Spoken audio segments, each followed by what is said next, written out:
प्रेम से बोलिए लक्ष्मी नारायण श्री विष्णु भगवान की जय। ओम नमः शिवाय। आप सभी भक्तगणों को आंवला नवमी व्रत की ढेर सारी शुभकामनाएं। आप सभी के जीवन में लक्ष्मी नारायण जी की कृपा से आप सभी को सभी प्रकार के सुख तथा समृद्धि की प्राप्ति हो। आज कार्तिक मास शुक्ल पक्ष की आंवला नवमी का व्रत है। इस दिन संतान सुख, धन धान, आरोग्य, सौभाग्य की इच्छा रखने वाले नर नारी इस व्रत कथा को सुनकर आंवले का दान करते हैं और पूजन करते हैं। तो आज मैं आपको सुना रही हूँ आंवला नवमी की 4 प्रमुख कथाएं। इन कथाओं को सुनने से अनंत पुण्य फलों की प्राप्ति होती है। साथ ही भगवान श्री हरि विष्णु और लक्ष्मी जी की असीम कृपा प्राप्त होती है। तो आप लोग बड़ी ही श्रद्धा और प्रसन्न चित्त मन से इन कथाओं को पूरा अवश्य सुनिए। स्कंद पुराण और पद्म पुराण के अनुसार इस दिन को धात्री नवमी, आंवला नवमी, कुसमांड नवमी आदि नामों से जाना जाता है। इस दिन आंवले वृक्ष की पूजा करने से तथा आंवले वृक्ष के नीचे भोजन करने से, दान पुण्य का कार्य करने से व्यक्ति के सभी प्रकार के पापों का नाश होता है। इस दिन आंवले के वृक्ष से अमृत की बूंदें गिरती हैं, जिससे उसके नीचे किया गया भोजन अमृतमय हो जाता है। कभी खत्म न होने वाले पुण्य फल की प्राप्ति होती है। बहुत समय पहले की बात है, एक राजा था। उस राजा का यह प्रण था कि वह हर रोज 1.25 मन आंवला दान करके ही भोजन करता था। इसके बाद ही उसका नाम अवलैया राजा पड़ गया।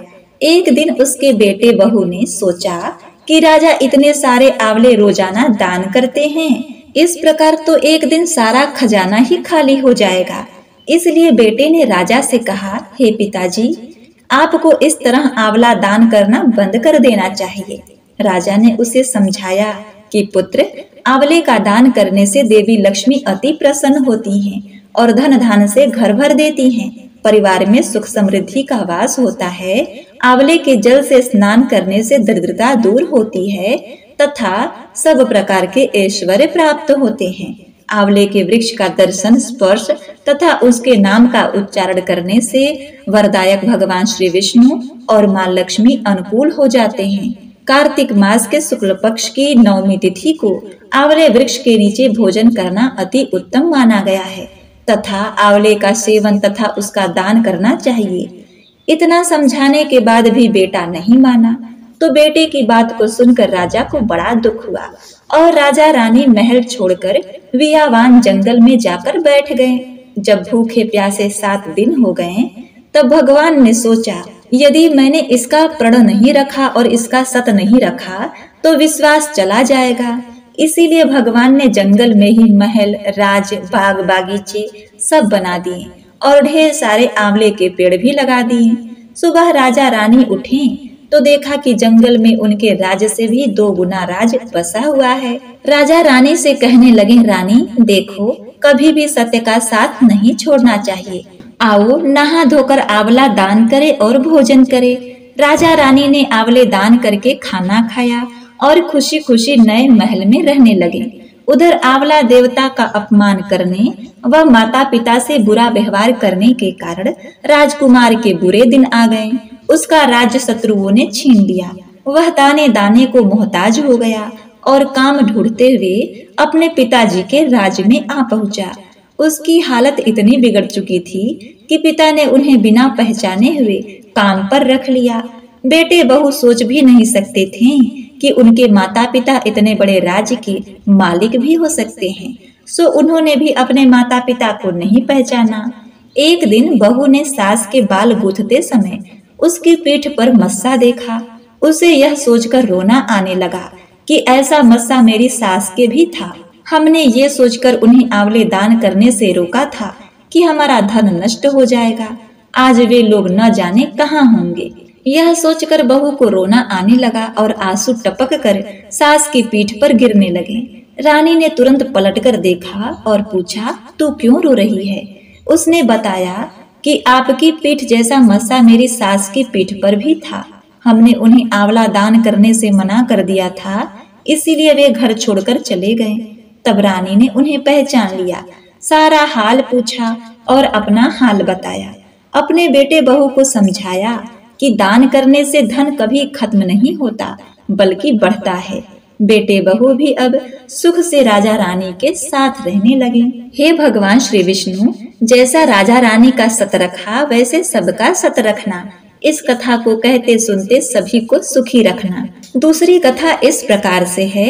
एक व्यापारी और उसकी पत्नी जो काशी में रहते थे, उनको कोई संतान नहीं थी। इसी कारण व्यापारी की पत्नी हमेशा दुखी रहती थी और उसका स्वभाव भी चिड़चिड़ा हो गया था। एक दिन उसे किसी ने कहा कि अगर वह संतान चाहती है तो वह किसी जीवित बच्चे की बलि भैरव बाबा के सामने दे दे, इससे उसको संतान की प्राप्ति होगी। उसने यह बात अपने पति से कही, लेकिन पति को यह बात फूटी आंख भी नहीं भाई। पर व्यापारी की पत्नी को संतान प्राप्ति की चाह ने इस तरह बांध लिया था कि उसने अच्छे बुरे की समझ को ही त्याग दिया और एक दिन एक बच्चे की बलि भैरव बाबा के सामने दे दी, जिसके परिणाम स्वरूप उसके कई रोग हो गए। वह कुष्ठ रोगी हो गई। अपनी पत्नी की यह हालत देखकर व्यापारी बहुत दुखी था। उसने उसका कारण पूछा, तब उसकी पत्नी ने बताया कि उसने एक बच्चे की बलि दी थी, जिसके कारण ऐसा हुआ। यह सुनकर व्यापारी को बहुत क्रोध आया।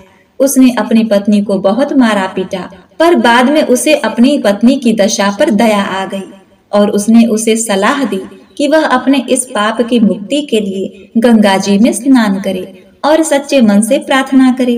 व्यापारी की पत्नी ने वही किया। कई दिनों तक गंगा स्नान किया और तट पर पूरी श्रद्धा के साथ पूजा की। इससे प्रसन्न होकर माता गंगा ने एक बूढ़ी औरत के रूप में व्यापारी की पत्नी को दर्शन दिया और कहा कि उसके शरीर के सारे विकार दूर करने के लिए वह कार्तिक मास के शुक्ल पक्ष की नवमी के दिन वृंदावन में आंवला नवमी का व्रत रखकर आंवले की पूजा करे तो उसके सभी कष्ट दूर हो जाएंगे।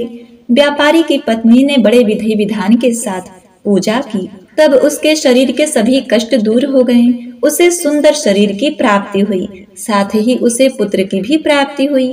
तभी से महिलाएं संतान प्राप्ति की इच्छा से आंवला नवमी का व्रत रखती हैं और आंवले के वृक्ष की पूजा करती हैं। तो बोलिए श्री राधा कृष्ण भगवान की जय। अब आप आंवला नवमी की इस तीसरी कथा को सुनिए। एक बार जगत गुरु आदि शंकराचार्य जी भिक्षा मांगते हुए एक कुटिया के सामने रुके।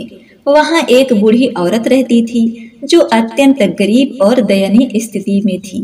शंकराचार्य जी की आवाज सुनकर वह बूढ़ी औरत घर से बाहर आई। उसके हाथ में एक सूखा आंवला था। वह बोली, महात्मन, मेरे पास इस सूखे आंवले के सिवाय कुछ भी नहीं है जो आपको भिक्षा में दे सकूं। शंकराचार्य जी को उसकी स्थिति पर दया आ गई और उन्होंने उसी समय उसकी मदद करने का प्रण लिया। उन्होंने अपनी आंखें बंद की और मंत्र रूपी 22 श्लोक बोले। यह 22 श्लोक कनकधारा स्त्रोत के श्लोक थे।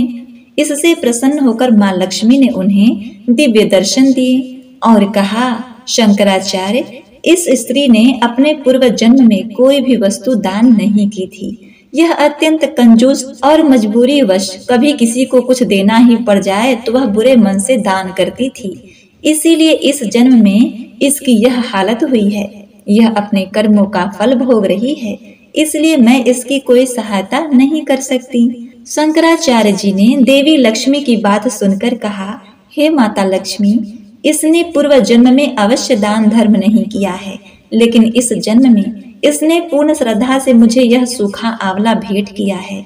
इसके घर में कुछ भी नहीं होते हुए भी इसने एकमात्र अपना धन रूपी यह सूखा आंवला मुझे सौंप दिया है। इस समय इसके पास यही सबसे बड़ी पूंजी है। क्या इतना भेंट करना पर्याप्त नहीं है?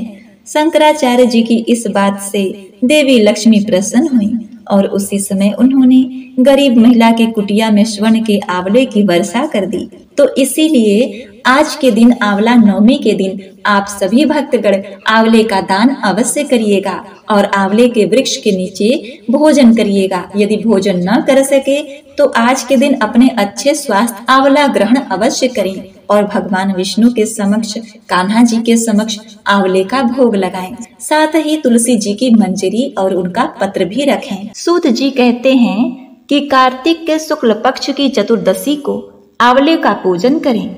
आंवले का महान वृक्ष सब पापों का नाश करने वाला है। उक्त चतुर्दशी का नाम वैकुंठ चतुर्दशी है। उस दिन आंवले की छाया में जाकर मनुष्य राधा सहित देवेश्वर श्री हरि का पूजन करे।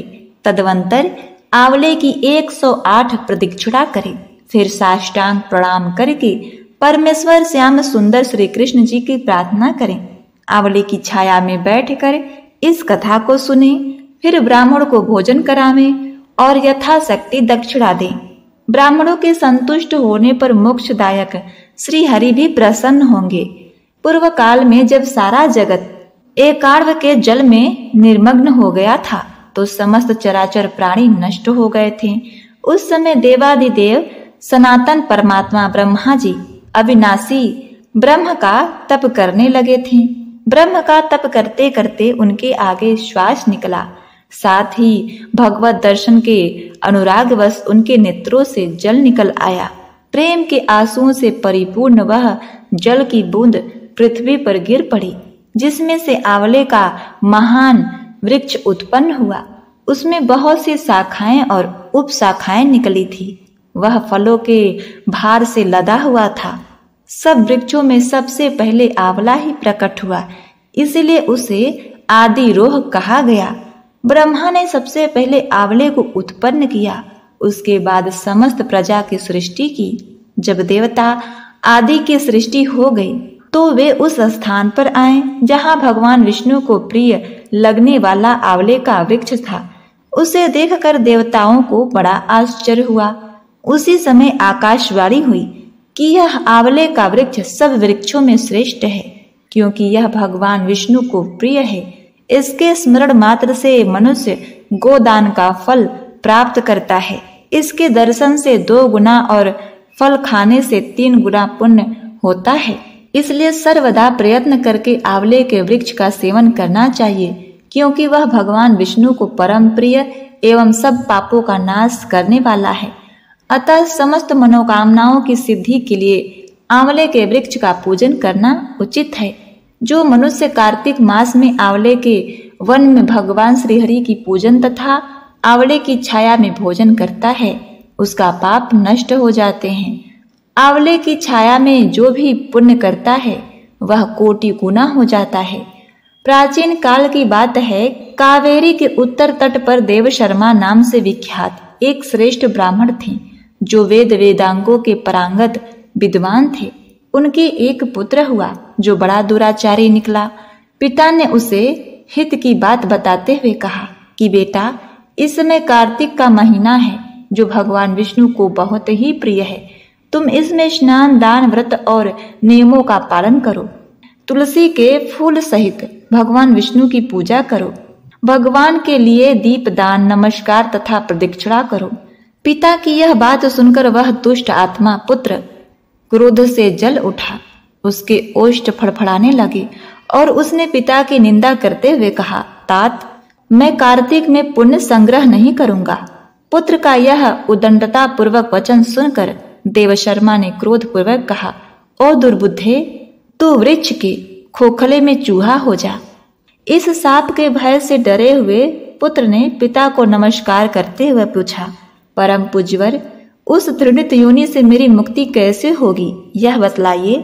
इस प्रकार पुत्र के द्वारा प्रसन्न किए जाने पर ब्राह्मण ने पाप निवृत्ति का कारण बताया कि जब तुम भगवान को प्रिय लगने वाले कार्तिक का व्रत पवित्र महालय सुनोगे, उस समय उस कथा के श्रवण मात्र से ही तुम्हारी मुक्ति हो जाएगी। पिता के ऐसा कहने पर वह उसी क्षण चूहा हो गया और कई वर्षों तक संघनन वन में निवास करता रहा। एक दिन कार्तिक मास में विश्वामित्र अपने शिष्यों के साथ उधर से आ निकले तथा नदी में स्नान करके भगवान की पूजा करने के पश्चात आंवले की छाया में बैठे। वहां बैठकर वे अपने शिष्यों को कार्तिक मास का महात्म सुनाने लगे। उसी समय कोई दुराचारी व्याघ्र शिकार खेलता हुआ वहां पहुंच आया। वह प्राणियों की हत्या करने वाला तो था ही, ऋषियों को देखकर उन्हें भी मार डालने की इच्छा करने लगा। परंतु उन महात्माओं के दर्शन से उसके भीतर सुबुद्धि जाग उठी। उसने ब्राह्मणों को नमस्कार करते हुए कहा, आप लोग यहाँ क्या करते हैं? उसके ऐसा पूछने पर विश्वामित्र बोले, कार्तिक मास सब महीनों में श्रेष्ठ बताया गया है। उसमें जो कर्म किया जाता है वह बरगद के बीज की भांति बढ़ता है। जो कार्तिक मास में स्नान दान पूजन करके ब्राह्मण भोज कराता है उसका वह पुण्य अक्षय फल देने वाला होता है। व्याध की प्रेरणा से विश्वामित्र जी के कहे हुए इस धर्मों को सुनकर वह श्राप भ्रष्ट ब्राह्मण कुमार चूहे का शरीर छोड़कर तत्काल दिव्य देह युक्त हो गया और विश्वामित्र को प्रणाम करके अपना वृत्तांत निवेदित कर ऋषि की आज्ञा से विमान पर बैठकर स्वर्ग को चला गया। इससे विश्वामित्र और शिकारी दोनों को बड़ा ही विस्मय हुआ। शिकारी भी कार्तिक व्रत का पालन करके भगवान विष्णु के धाम में गया। इसीलिए कार्तिक में सब प्रकार से प्रयत्न करके आंवले की छाया में बैठकर भगवान विष्णु के सम्मुख कथा श्रवण करें। जो ब्राह्मण कार्तिक मास में आंवले और तुलसी की माला धारण करता है उसे अनंत पुण्य फल की प्राप्ति होती है।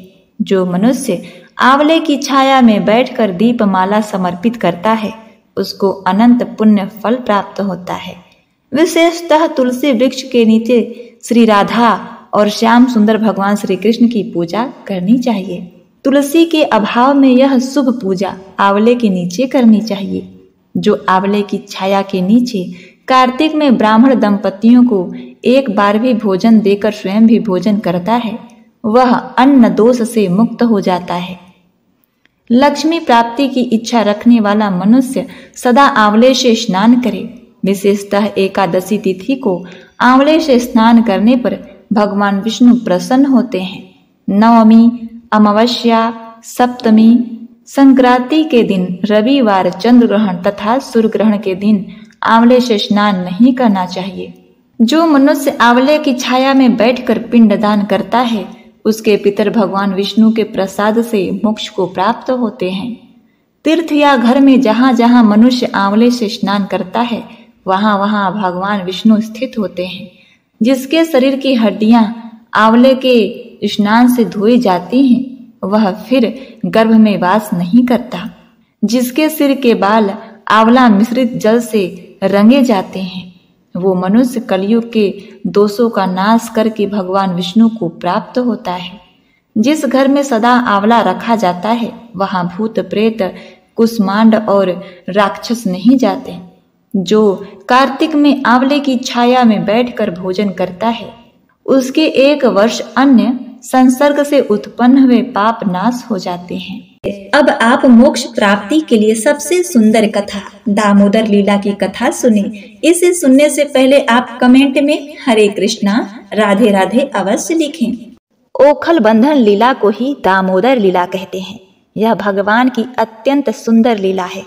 एक समय की बात है, नंद रानी यशोदा जी ने घर के सभी दासियों को तो दूसरे काम में लगा दिया और स्वयं अपने लाल को माखन खिलाने के लिए दही मथने लगी। मैया कन्हैया की लीलाओं का स्मरण करती और गाती भी जाती थीं। नंद बाबा के यहाँ हजारों सेवक सेविकाएं थीं, लेकिन लाला का काम मैया अपने हाथों से ही करती थीं। हम आप सोचेंगे कि वह स्वयं माखन क्यों निकाल रही थी, किसी सेवादारी से भी ये कार्य करा सकती थी। तो देखिए कि मैया लल्ला का कार्य स्वयं करती हैं। इससे मैया और कान्हा का प्रेम बढ़ता है। जो माताएं अपने बच्चों का कार्य स्वयं नहीं करती, सेवकों से कराती हैं, उनके बच्चों का बड़े होकर अपने माता पिता से प्रेम रहेगा कि नहीं, ये अपने आप में संदेहजनक है। यशोदा मैया ने बालों में कुछ फूल लगाए हुए थे। वो फूल दही मथन के समय बालों से निकलकर चरणों में गिरने लग गए। फूलों ने सोचा, यशोदा मैया श्री कृष्ण की इतनी प्रेमी भक्त हैं, इनके सिर पर रहने का अधिकार हमको नहीं है। इनके चरणों में रहकर ही हमको अपना जीवन सफल करना होगा। कन्हैया अपनी मैया के पास आए और मैया के हृदय में प्रेम को बढ़ाते हुए दही की मथनी पकड़ ली। उन्हें दही मथने से रोक दिया और स्वयं माता की गोद में कूदकर चढ़ गए। वात्सल्य स्नेह की अधिकता के कारण मैया लल्ला को दूध पिलाने लगी। पद्मगंधा गाय का दूध आग में रखा हुआ था, वो उबलने लगा।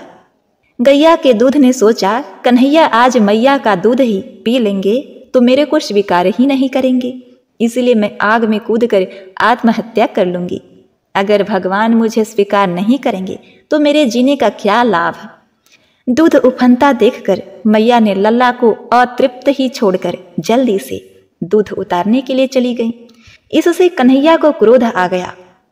उन्होंने सोचा, जिस दूध दही ने मेरे और मैया के बीच में भेड़ डाला है, अब इस दूध दही को सुरक्षित नहीं रहने दूंगा। कन्हैया ने एक पत्थर उठाया और पास रखी हुई मटकी पर दे मारी। मटकी फूट गई और दूध दही फैल गया। अब कन्हैया ने बनावटी आंसू आंखों में भर लिए। दूसरे कमरे में जाकर बासी माखन खाने लगे, बंदरों को भी खिलाने लगे। सोचा, ये मेरे पूर्व जन्म के साथी हैं। जब मैया आई तो उन्होंने देखा कि मटकी टूटी पड़ी है, माखन फैला हुआ है। मैया समझ गई, अब यह मेरे लल्ला की ही करतूत है। मैया छड़ी लेकर वहां पहुंची जहां कन्हैया उखल पर बैठकर बंदरों को माखन खिला रहे थे। कन्हैया ने देखा कि मैया छड़ी लेकर आ रही हैं, तो वह नंद भवन के पीछे के दरवाजे से भागे। अब कन्हैया ने बनावटी आंसू आंखों में भर लिए। आज बड़ी ही विलक्षण लीला हो रही है। बड़े बड़े देवता देख रहे हैं, नारद जी देख रहे हैं, गोपियां देख रही हैं, भगवान आगे आगे और भक्त पीछे पीछे भाग रहा है। बड़े बड़े योगी तपस्या के द्वारा अपने मन को अत्यंत सूक्ष्म एवं शुद्ध बनाकर भी जिन में प्रवेश नहीं कर पाते, उन्हीं भगवान को पकड़ने के लिए यशोदा जी पीछे पीछे दौड़ रही हैं, किंतु भगवान श्री कृष्ण हाथ नहीं आते। जब कन्हैया ने देखा कि मैया थक गई, तब वो खड़े हो गए और मैया ने पकड़ लिया। कन्हैया का हाथ पकड़कर वे डराने धमकाने लगी। उस समय लल्ला की झांकी बड़ी ही विलक्षण हो रही थी।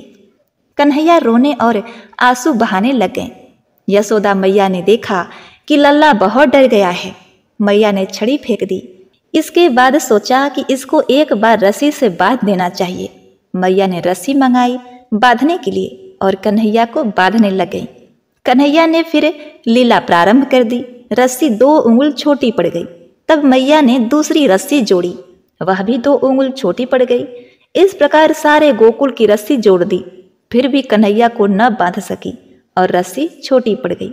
2 उंगल रस्सी छोटे पड़ने का अभिप्राय अर्थ ये है कि भगवान बताते हैं कि मैया, मैं ये 2 काम जब पूरे होते हैं तब मैं किसी के बंधन में आता हूँ। कौन से? भजन करने वाले भक्त में अभिलाषा हो और भगवान की कृपा हो, तभी भगवान भक्त के काबू में आते हैं, बंधन में आते हैं। भगवान श्री कृष्ण ने देखा कि मैया बहुत थक गई हैं, तब कृपा करके वे स्वयं ही माँ के बंधन में बंध गए। वैसे तो श्री कृष्ण परम स्वतंत्र हैं, ब्रह्मा इंद्र आदि के साथ ये संपूर्ण जगत उनके वश में है। फिर भी इस तरह बंध कर उन्होंने संसार को यह बताया कि मैं प्रेमी भक्तों के वश में हूँ। मैया कन्हैया को ओखल में बांधकर अपने काम में लग गई। कन्हैया ने देखा कि मैया अपना काम कर रही हैं, तो मैं भी अपना काम कर लूं। नंद भवन के बाहर अर्जुन के 2 वृक्ष खड़े थे। एक का नाम नलकुबर और दूसरे का नाम मणिग्रीव था, जो नारद जी के श्राप से वृक्ष हो गए थे। उनका उद्धार करना था। कन्हैया उखल को खींचते हुए नंद भवन के बाहर आ गए। वहां उन्होंने उखल को दोनों वृक्षों के बीच में फंसाया और जोर से खींचा। भयानक आवाज हुई और दोनों वृक्ष गिर पड़े, जिसमें से दिव्य पुरुष प्रकट हो गए। नलकुबर और मणिग्रीव पिछले जन्म में बड़े दुष्ट और उपद्रवी थे। नारद जी के श्राप से इनको नंद बाबा के आंगन में वृक्ष बनने का सौभाग्य प्राप्त हुआ। भगवान श्री कृष्ण की लीलाओं का दर्शन करते हुए उनकी बुद्धि शुद्ध हो गई। आज उन्हें अपने वृक्ष अवतार से मुक्ति मिल गई। उन्होंने श्री कृष्ण से वरदान मांगा, हे प्रभु, आज के बाद हमारी वाणी से अगर कुछ निकले तो आपका नाम निकले या आपकी कथा निकले। इधर उधर की बातों से समय व्यर्थ न हो। कानों से हम कुछ सुने तो आपका गुणगान, आपका कीर्तन, आपकी कथा, ये दूसरा वरदान है। हाथ से अगर कोई काम करें तो आपकी सेवा, मंदिर की सेवा, संत की सेवा, ठाकुर की सेवा हो। ये है हाथों का उपयोग। मन हमेशा आपका चिंतन करें, ये वरदान मांगा। हमारा मस्तक सारे लोगों को प्रणाम करने के लिए झुकता रहे, क्योंकि सारे लोकों में आप विराजमान हैं। हमारी दृष्टि सदा आपके दर्शन करें या भक्त वत्सल के दर्शन करें, ऐसा हमें वरदान दीजिए। भगवान ने उनको वरदान दिया और वो भगवान के धाम को चले गए। प्रिय भक्तों, संस्कृत में डोरी को दाम कहते हैं और उदर कहते हैं पेट को। यशोदा मैया ने भगवान श्री कृष्ण के पेट को रस्सी से बांधा, इसीलिए भगवान का नाम पड़ा दामोदर। इसके बाद देवताओं ने भगवान की कई बार परिक्रमा की और बार बार उन्हें प्रणाम किया और इस प्रकार वे चले गए। जब अर्जुन के दोनों वृक्ष वज्र की तरह ध्वनि करते हुए भूमि पर गिरे तो नंद महाराज सहित सभी गोकुलवासी तुरंत उस स्थान पर आ गए। यह देखकर बहुत आश्चर्यचकित हुए कि दोनों विशाल वृक्ष अचानक कैसे गिर गए। वहां खेल रहे छोटे बच्चों ने लोगों को बताया कि पेड़ इसलिए गिरे क्योंकि कृष्ण ने रस्सी से बांधे हुए लकड़ी के ओखल को खींचा था। ज्यादातर ग्वालों को बच्चों की बात पर यकीन नहीं हुआ। उन्हें यकीन ही नहीं हो रहा था कि ऐसे चीजें संभव है। हालांकि कुछ लोगों ने उनकी बात पर यकीन किया और नंद महाराज ने कहा कि आपका बच्चा बाकी सभी बच्चों से अलग है। हो सकता है कि इसने ही ऐसा किया हो। अपने बेटे की असाधारण क्षमताओं के बारे में सुनकर नंद महाराज मुस्कुराए। वह आगे आए और अपने अद्भुत पुत्र को मुक्त करने के लिए गांठ खोल दी।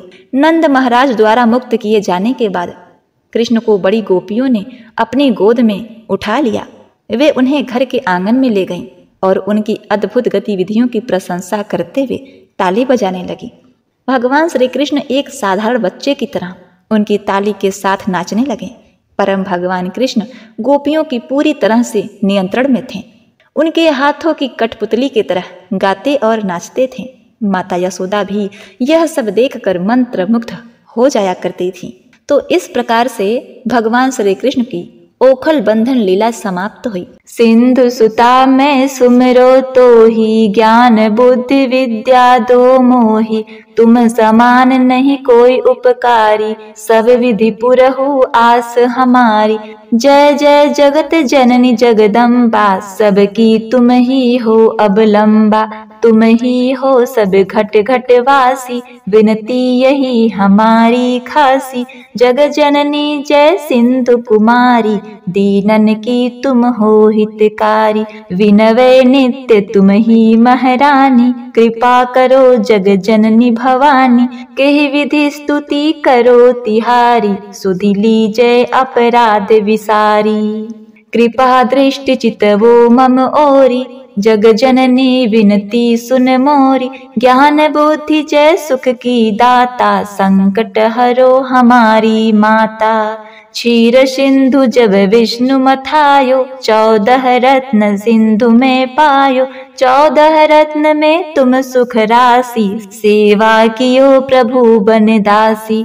जब जब जन्म जहाँ प्रभु लीन्हा, रूप बदलतः सेवा कीन्हा, स्वयं प्रभु जब नर तनु धारा, लीन्हे अवधपुरी अवतारा। तब तुम प्रकट जनकपुर माही, सेवा कियो हृदय पुलकाही, अपनाया तो ही अंतर्यामी, विश्व विदित त्रिभुवन की स्वामी।